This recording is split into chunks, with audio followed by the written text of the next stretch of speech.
Hello, I'm going to be starting on a new series. I need to start building some structures for my interchange scene, so I kind of want to get my ducks in a row and get that done. So I'm going to be working on a kit I got. It's the RS Laser.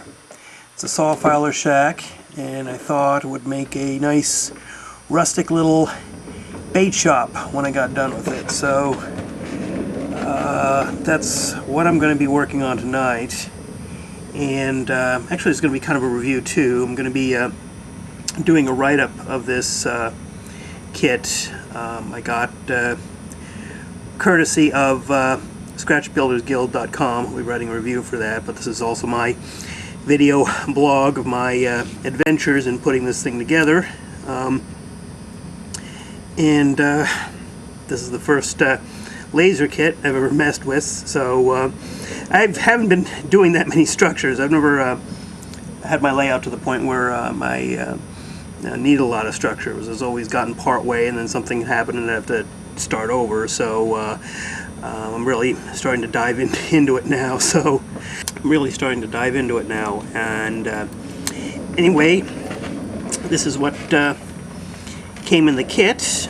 We got the parts for the shack itself in I think it's basswood. I'm not sure what kind of wood this is, and it came with this tar paper roofing, and I'll be putting that on, and windows, whole ton of windows. And it's actually a nice little touch that the window material itself is this white wood. So I had wanted to paint these windows white, and so I don't think I'm really going to even need to paint at all, because this I think will do fine for white windows. So anyway, that's kind of convenient, and it's gotten a adhesive back on here, and for these little panes of glass, actually it's just very thin plastic, but it's got this nice adhesive on back there. I can stick these windows on there. So anyway, and it's got the instructions here, and they look fairly thorough, fairly neatly laid out, and pretty well written too. I read through them, and I may refer to them from time to time tonight as I start working on this. So and look like they're fairly clear. Maybe could have used a few more pictures over on this side where it talks about window installation. Has a bunch of pictures over here for the door and actual structure assembly, but it would have been nice to have a few more pictures here, but that's okay. I think I can figure things out. So let's see. And my tools, I've got sharp X-Acto knife and some paint brushes, and what I'm going to be using to color this is Doc O'Brien's weathering powders. So this is what I'm going to be using here, and I read about this in N-Scale magazine. So I thought, okay, let me give this a try.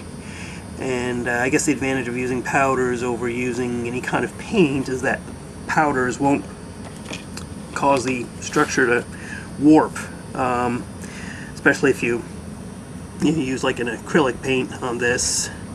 Then basically what the instructions say is you need to paint the other side, both sides, to minimize warping. But I decided to go with the this. Apparently it's still self-adhesive, and if you don't do a lot of handling, it stays on fairly well, and I don't plan on doing a lot of handling of this structure once I get it down, but that's what I'm going to be going with. And yeah, cheap paint brushes and some, of course, carpenter's glue for gluing it together, and the instructions also recommended using the crazy glue, what they call the CA adhesive, but I think that's another word for crazy glue. So all right, I'm we'll get started here. Instructions said go ahead and, using a sharp X-Acto knife, take out these little window.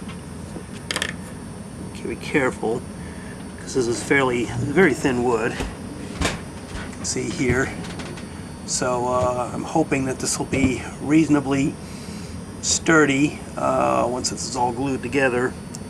But you want to take care when handling this. I've got a bunch of other kits I'm going to make too as well, and some of them use thicker wood and would handle abuse a lot better than this, but again, this is obviously for display only. But I suppose I kind of wish this was a little bit thicker, just that it will be, just a little bit, might hold up a little bit better, but that's fine. I guess this is a standard thickness for laser kits nowadays, so we'll just go with it. So these little squares come out fairly easily. Not much effort here to get these freed up. Now, according to the instructions, you want to keep everything in its frame here as long as you can. I mean, do all your weathering and stuff like that, and painting while they're all in the frame here. So it's actually easier to do. So that's what I plan on going that route. And some of these parts pop out fairly easily. That's not a big deal. I can just set them back here, press down, and hold it in place. But all right.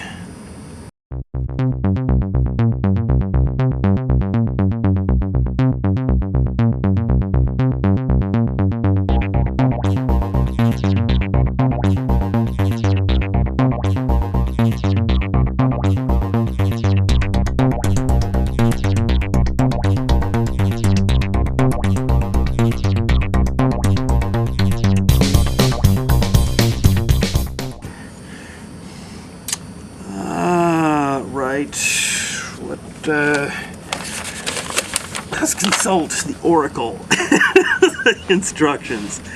Oh boy.